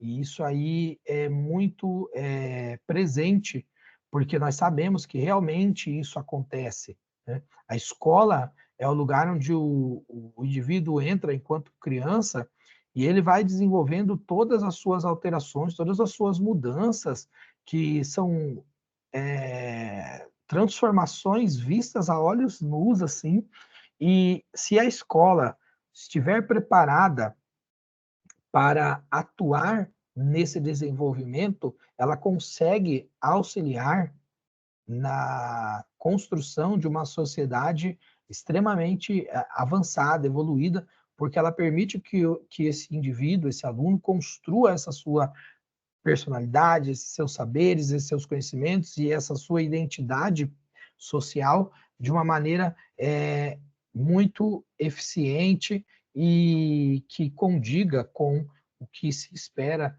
de uma escola e de uma sociedade que é almejada, desejada, né? Que nós queremos tanto, que nós buscamos tanto. Uma sociedade melhor, por exemplo, do que a gente tem hoje, né?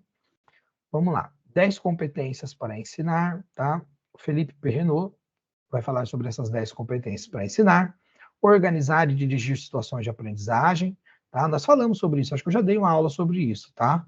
Aí depois tem as subdivisões, né? Então, eu vou ler aqui secamente, mas vocês podem buscar, porque eu tenho esse texto aí já para vocês, tá?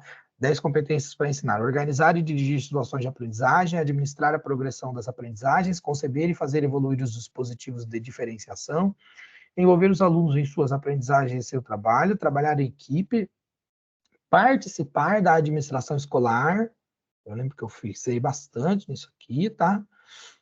Informar e envolver os pais, utilizar novas tecnologias, enfrentar os deveres e dilemas éticos da profissão e administrar a sua própria formação. Veja como as ideias desses autores não são muito diferentes umas das outras, né? Elas se encontram ali, elas têm uma certa acomodação, né? Considerações finais. O que se pode perceber é que, que os 6 estudiosos debruçaram-se sobre questões pertinentes à formação dos professores no atual contexto econômico, político e social. Tá? Acredita-se que esta temática é relevante em razão da presença marcante desses pensadores na formação de professores neste país.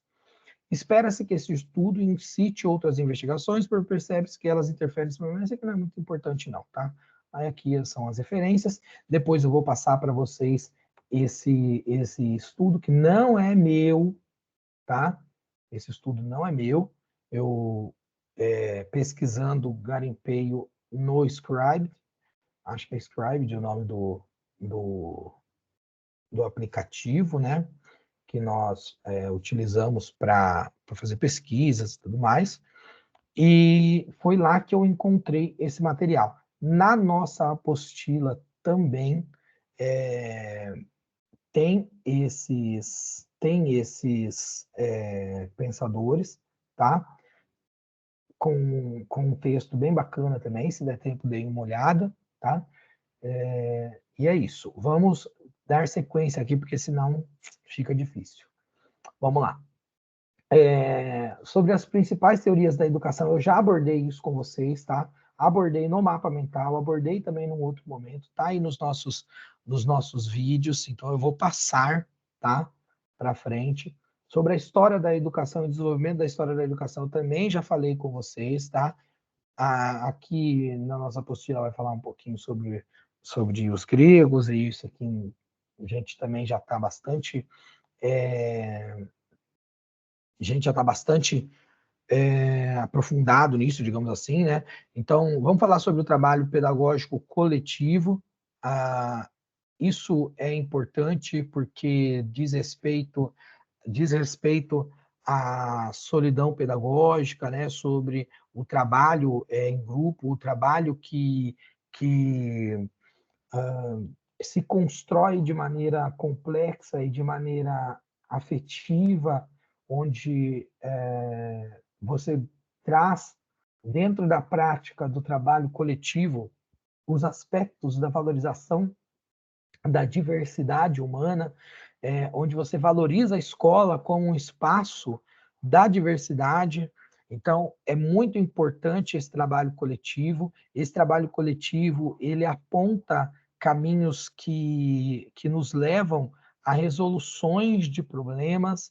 É por isso que, quando nós falamos de formação continuada também, essas formações continuadas, muitas delas têm de ser formação em serviço, tem de ser formação coletiva, algo que os sistemas de ensino pecam muito hoje, porque é na formação coletiva, na disputa, na discussão, no criticismo, no debate, no momento em que o professor desopila também, em que ele solta os cachorros, em que ele fala, ele oportuniza a si mesmo se abrir para uma nova visão e também traz à baila essas questões que talvez não estejam sendo vistas do outro lado da ponta e que podem oportunizar uma construção, uma avaliação do cotidiano escolar, das práticas escolares, da realidade, do modelo de escola que se tem, para que se busque, então, uma escola mais ampla, mais diversa, com uma intencionalidade pedagógica que vise o que nós entendemos, o que nós, assim, né, o conjunto de estudos, né, que nós estudamos, que nós buscamos, entendem como paradigma da escola que nós queremos construir, da escola que nós queremos revolucionariamente constituir, rompendo com a escola tradicional, com a escola do passado e trazendo à luz uma escola moderna, uma escola nova, uma escola construída a muitas mãos, uma escola que espelhe o nosso momento, o nosso período, a nossa contemporaneidade, tá bom? Aqui nós vamos ver sobre a gestão democrática, nós vamos falar mais para frente sobre a gestão democrática, mas a gestão democrática ela é fundamental, nós temos legislações, nós já lemos, inclusive já trouxe para vocês nas aulas de legislação sobre a gestão democrática, mostrei para vocês a nova legislação que diz respeito à gestão democrática nas escolas, e gestão democrática não é o diretor fingir que é democrático, a diretora fingir que é democrático, o gestor ou a gestora fingir que é democrático, fingir que ouve todo mundo e no final decidir tudo sozinho. Não é isso, é uma diferença muito grande entre o profissional falastrão e o profissional democrático. A democracia pressupõe a divisão do poder entre todos, a participação coletiva. Então, democracia de verdade, gestão democrática de verdade é a que pressupõe a partilha do poder, a partilha das decisões, as decisões sendo feitas de maneira colegiada, sendo feitas de maneira conjunta entre todos os atores que compõem a realidade escolar, alunos, professores, profissionais do apoio, o pessoal da gestão, o pessoal da comunidade, os pais, enfim, todos participando para que se possa constituir uma escola que tenha cara, identidade, corpo, projeto, que se critique, que se enxergue, que planeje um futuro e que tenha autonomia para decidir os seus caminhos, as suas opções pedagógicas, tudo isso baseado na nossa legislação, principalmente na LDB e nos estudos mais modernos em relação à educação, tá? E não se faz gestão escolar democrática sem a devida composição de um documento muito importante, que é o PPP, o Projeto Político Pedagógico. O Projeto Político Pedagógico é um documento fundamental para a construção da gestão democrática.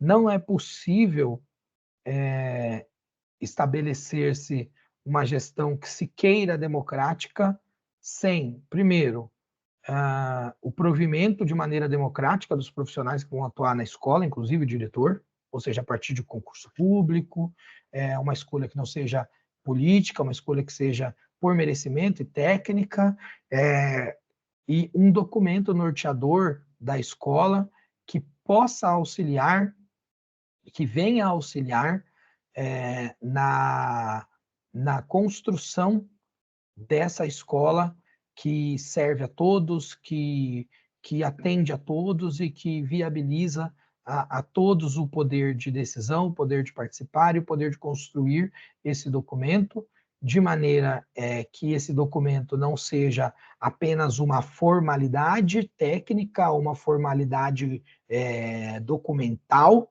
que seja cobrada pelo sistema de ensino, mas que seja um documento partilhado a muitas mãos e que esteja presente o tempo inteiro na vida dos profissionais que atuam na escola e também na vida das pessoas que compõem a realidade escolar, para que seja um documento norteador, um documento balizador do que acontece dentro da escola e um referencial para que os professores e todos os profissionais que atuam dentro da escola, inclusive os alunos e a comunidade, possam sempre lançar mão do da sua apreciação para verificar se os caminhos estão acontecendo como planejado, se as rotas foram alteradas, se há necessidade, então, de se alterar rotas, para que realmente haja a consecução dessa escola democrática, tá? Deixa eu passar aqui para vocês rapidinho sobre o que está na nossa apostila a respeito disso, tá? Nas palavras do Gadotti, né, do Moacir Gadotti, todo projeto supõe rupturas com o presente e promessas para o futuro. Isso aqui é elementar do processo de construção do projeto político-pedagógico, tá? A ruptura com um processo antigo para a construção de um novo processo. Ah, mas todo ano eu construo um PPP, todo ano eu rompo com o projeto antigo e vou para uma construção do novo projeto. O que não significa que você nega totalmente e você vive numa loucura quase que, como é que se diz? De um transtorno de bipolaridade, que você não tem uma ideia. Não é isso. É a ruptura de algo que foi para você já construir uma nova diretriz, um novo paradigma. As coisas não param, as coisas não deixam de acontecer. Então, você tem um objetivo ali futuro, você tem uma ideia, e você vai construindo a partir da avaliação e da reflexão do que acontece, do que existe e do que se produz a partir dessa prática desse projeto, né? Projetar significa tentar quebrar um estado confortável para arriscar-se, atravessar um período de instabilidade e buscar uma nova estabilidade em função da promessa que cada projeto contém de estado melhor do que o presente. Um projeto educativo pode ser tomado com a promessa frente a determinadas rupturas. As promessas tornam visíveis os campos de ação possíveis, comprometendo seus autores e atores. Por isso que é importante que o PPP seja construído a muitas mãos, porque isso vai comprometer a todos os envolvidos. Eu não respeito um documento que eu não construo. Eu não consigo seguir um documento que eu não construí. Eu não me enxergo, eu não me vejo. Então, não tem como eu achar que vou ser producente em relação àquilo. Então, para que faça sentido, eu tenho que construir conjuntamente, tá? Um PPP tem que ter uma dimensão política, porque é um projeto político-pedagógico, então que se cumpre na medida que ela se realiza enquanto prática especificamente pedagógica. É uma dimensão política, uma construção da cidadania, das pessoas que participam ali da polis, tá? Lembrando ali do conceito de polis ateniense, tá? Da política que é da participação social daqueles que eram considerados os cidadãos, os politikós, em detrimento dos idiotes, que eram aqueles que não participavam da vida em sociedade, da civilidade, da civilização. Então, quando nós falamos de política, é por isso que nós temos que ser muito críticos e não enxergarmos com a estupidez conceitual que algumas pessoas enxergam algumas coisas. Por exemplo, vou dar um exemplo aqui, porque os exemplos são bons, que eles são significativos. Quando você fala, por exemplo, dessa discussão agora em relação aos cuidados, ao atendimento, ou às decisões que estão sendo tomadas no que tange ali ao desastre lá no Rio Grande do Sul. Alguns dizem, mas essa decisão é política, está fazendo política. Sim, poxa, claro que está fazendo política. Tudo que envolve a dimensão da sociedade humana é político. É político, ainda mais num país como o nosso, que tem uma Constituição que nos torna todos iguais perante essa Constituição, não há ação que seja neutra, não há ação que não seja política. Toda ação é política. A questão é que tipo de política se faz. É uma política mesquinha? É uma política cínica? É uma política hipócrita? É uma política de interesse pessoal de grupos? Ou é uma política no interesse do bem comum da sociedade, das melhores opções, dos melhores valores humanísticos? Então, tudo é político. Não existe essa porcaria de, tá fazendo politicagem. Claro que tá. Tudo que se faz é política. Tudo. A questão é que tipo de política. Essa é a grande questão e a reflexão que nós sempre devemos fazer quando nós vemos alguma ação, tá? De qualquer político, de qualquer entidade, de qualquer autoridade, seja quem for. Qual é a política que está se fazendo? Que está se fazendo política é fato. E temos que parar com essa estupidez de demonizar a política. Não existe vida fora da política. Não existe ação social na civilidade, da cidadania, que esteja fora da política. Não existe. Não há como. Inclusive, uma prática individual, subjetiva nossa, tem a ver com a política. Mas eu estou fazendo algo no meu momento, no meu espaço privado. É uma ação política também. Tá? Então, não existe nenhuma forma de nós nos limitarmos da atuação política ou de estarmos inseridos em alguma ação política ou de estarmos enredados, direto ou indiretamente, em alguma ação política. O único jeito disso acontecer é morrendo. Eu não pretendo morrer tão cedo. Quero viver muitos anos e quero viver dentro dessa dimensão da política, tá bom? Na dimensão pedagógica, reside a possibilidade da efetivação da intencionalidade da escola, ou seja, quais são os caminhos pedagógicos que se quer percorrer, quais são os objetivos pedagógicos que se busca a partir desse projeto político-pedagógico. É a reflexão da própria prática pedagógica em si, tá? Então, essa talvez seja uma das dimensões mais importantes, porque é o, é o fundamento primaz da escola, né? A ação pedagógica. Então, claro que hoje nós temos uma ação muito mais contemplativa, muito mais integral e complexa da escola, mas a ação pedagógica é a primaz. É por isso que o professor ele tem que ser bem formado, é por isso que o professor tem que saber o que faz, é por isso que o professor estuda técnicas, estuda ciência, estuda didática para a educação, né? Então, é por isso que essa função pedagógica, essa dimensão pedagógica, ela é muito importante, tá? O projeto político-pedagógico, ao se construir em processo democrático de decisões, preocupa-se em instaurar uma forma de organização de trabalho pedagógico que supere os conflitos, buscando eliminar as relações competitivas, corporativas e autoritárias, rompendo com a rotina de mando impessoal e racionalizado da burocracia que permeia as relações no interior da escola, diminuindo os efeitos fragmentários da divisão do trabalho que reforça as diferenças e hierarquiza os poderes de decisão. Desse modo, o projeto político-pedagógico tem a ver com a organização do trabalho em dois níveis, como organização da escola num todo e como organização também da sala de aula, incluindo sua realização com um contexto social imediato, procurando preservar a visão de totalidade. A principal possibilidade de construção do projeto político-pedagógico passa pela relativa autonomia da escola, de sua capacidade de delinear sua própria identidade. Isso significa resgatar a escola como espaço público, lugar de debate, de diálogo, fundado na reflexão coletiva, tá? Claro que essa autonomia é uma autonomia relativa. Por quê? Porque ela está balizada pelas normas do sistema de ensino, pela legislação da educação, pelos, pelos parâmetros que regem e que direcionam o processo educacional no país, tá? E aí, por isso que nós vamos levar em consideração a legislação, vamos levar em consideração os princípios que estão previstos na LDB, na Lei de Diretrizes e Bases, tá? Então, formulando aqui, finalizando, com relação à gestão democrática, que é um produto dessa construção bem organizada e bem constituída do PPP, ela é um princípio consagrado pela Constituição vigente e abrange as dimensões pedagógica, administrativa e financeira e exige uma ruptura histórica na prática administrativa na escola, com o enfrentamento das questões de exclusão e reprovação e da não permanência do aluno na sala de aula, o que vem provocando a marginalização das classes populares. Ou seja, nós não podemos ter como futuros gestores, porque um monte de gente aqui vai fazer concurso para gestor, essa visão autoritária e essa visão estúpida de segregação.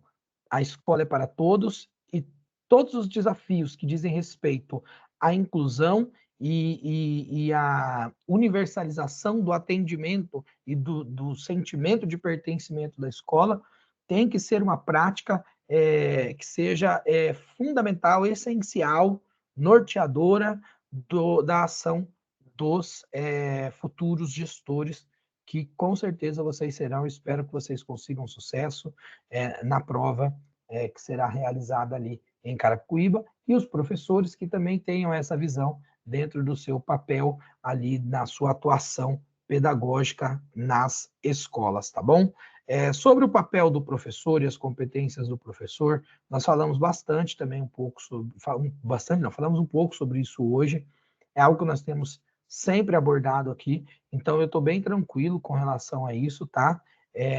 Eu não vou ficar muito nesse sentido. Na relação do professor-aluno também, nós já falamos também na questão da mediação, na questão do respeito aos aspectos sociais, a singularidade e a subjetividade do aluno, o respeito ao aluno como um ente humano, um ser humano que está ali para aprender, um ser humano em desenvolvimento, ele não é um cliente, um mero cliente de um serviço que é prestado dentro da escola, é muito mais do que isso, ele é uma pessoa em desenvolvimento que precisa confiar, que está buscando confiar, que está buscando referenciais. Então, o professor ele tem que ser um relacionamento positivo, ele tem que ser um bom exemplo, ele tem que ser bem visto pelos alunos, ele tem que ser querido pelo aluno, ele tem que ser referência para o aluno. E não é no sentido de que ele queira ser um superstar adorado pelo aluno ou fazer tudo que o aluno quer, não é isso. O aluno não é tolo, não é seco. Erra o professor que acha que tem que ser permissivo, que tem que fazer tudo que o aluno quer para o aluno respeitar. Não, o aluno busca desafios, ele busca se desenvolver enquanto ser humano, se arriscar, se desafiar enquanto ser humano, mesmo que ele não perceba, o cérebro dele está condicionado a isso. Portanto, você vai tomando atitudes, vai tendo condutas que vão propiciando esses desafios respeitosos para o aluno, essa boa prática de convivência e que vão formular nesse aluno conceitos, reflexões e direcionamentos importantes que estarão sendo trabalhadas junto com a prática pedagógica do conhecimento prático, do conhecimento científico, do conhecimento conteudinal mesmo, né? Vamos ver o que mais aqui que nos interessa nesse sentido. Vamos lá. Eu quero trazer para vocês aqui, eu vou voltar na página 302, porque eles vão falar muito sobre Piaget aqui, mas eu quero só relembrar as fases com vocês, tá? Do desenvolvimento das dimensões cognitivas, afetivas, sociais e culturais do ser humano. Bem rapidinho isso aqui, tá? Para a gente finalizar. 5 minutinhos, talvez eu tome mais 5 de vocês, tá bom, gente? Desculpa. Sobre o desenvolvimento cognitivo. Segundo Piaget, esse desenvolvimento começa a partir dos 11 anos e termina quando se chega à fase adulta. Nesse período, são desenvolvidas as competências mais elaboradas, como o pensamento lógico dedutivo e a capacidade de abstração. Então, antes desses 11 anos, a criança não tem essa capacidade de abstração. Por isso que alguns conceitos de educação que buscam basicamente explorar concepções abstratas não terão nenhum tipo de fruto com os alunos, porque são situações muito difíceis. Antes disso, a criança vai aprender por conceitos subjetivos e ela vai buscar basear seus pensamentos em objetos palpáveis, em objetos ao seu alcance. É por isso que nós falamos de objetos do conhecimento, objetos do saber, tá? Então, os 4 estágios da teoria do Piaget, nós já sabemos bem, são o estágio sensório-motor, que vai do nascimento até os 24 meses, tá? Ele precede, inclusive, a linguagem. Aí, nesse estágio, a criança é capaz de se comunicar por meio de ações e de sua percepção quanto ao ambiente em que está inserida. Então, a criança se comunica por ações, ela vai chorar, ela vai virar, ela vai rir, ela vai fazer algum tipo de balbucio, e aí é assim que ela se relaciona com o adulto e também com as outras crianças ao redor. No estágio pré-operatório, que é esse segundo estágio, né? Ou pré-operacional, é mais comum chamar pré-operatório, eu chamo mais pré-operatório. Nas minhas aulas eu sempre digo que é pré-operatório, tá? Mas é aceito também esse pré-operacional e pode aparecer assim em algum concurso, tá? Algum formulador de questão safado pode colocar desse jeito para confundir, mas é a mesma coisa, tá bom? Dos 2 aos 7 anos de idade, é esse estágio pré-operatório, tá? E é a fase na qual a criança está mais focada nas atividades sensórios motoras, na motricidade, nas atividades do sentido, de tocar, de pegar, de encostar. Por isso que nessa fase a criança pega tudo, abraça, empurra, enfim. É por isso que a afetividade da criança ela expressa muito no abraço. Nessa fase é incrível a quantidade de abraços que a gente recebe na escola dos alunos. Eles querem te abraçar, eles querem te tocar, porque é a forma que eles têm de manifestar o interesse de estar em comunhão com você naquele momento, de expressar a importância que você tem, e assim é também com os colegas. É por isso que nessa fase ele morde o colega, ele belisca o colega, e não é porque ele quer matar o colega, não é porque ele quer engolir o colega, não é o Walking Dead de criança, ele está só mordendo porque é a forma que ele tem de expressar essa sensação, essa compreensão, essa experienciação do outro, tá? E é também uma forma afetiva de se relacionar, tá bom? 3. o estágio operatório concreto, que vai dos 7 aos 11 anos e que corresponde ao início da escolaridade formal da criança no ensino fundamental, só que nós sabemos que a criança começa já a partir dos 6 anos do ensino fundamental, tá bom? E por isso constitui uma transformação definitiva no seu desenvolvimento mental. O estágio pré-operatório formal é o estágio mais elevado da inteligência, faz que a criança desenvolve as operações de raciocínio abstrato, tá bom? Então, era isso que eu queria trazer para vocês, tá? Depois a gente pode dar mais uma pincelada nisso no sábado. No sábado eu vou estar à disposição de vocês, nós vamos fazer algumas questões também. Eu vou tentar ainda gravar mais uma aula amanhã para colocar para vocês. Eu não sei se eu vou conseguir, mas eu vou tentar. Vamos ver se eu consigo. Mas eu acho que a gente conseguiu trabalhar bastante conceitos do que deve cair na prova. Sábado a gente vai explorar bastante as questões e aí a gente já tira também, novamente, conceitos dali, tá? E eu acredito que nós possamos avançar bastante nesse sentido, tá bom? Agradeço a todos, finalizo a aula agora. Muito obrigado, espero que vocês tenham aproveitado e aguardo vocês na próxima aula. Um abraço e um beijo no coração de todos vocês.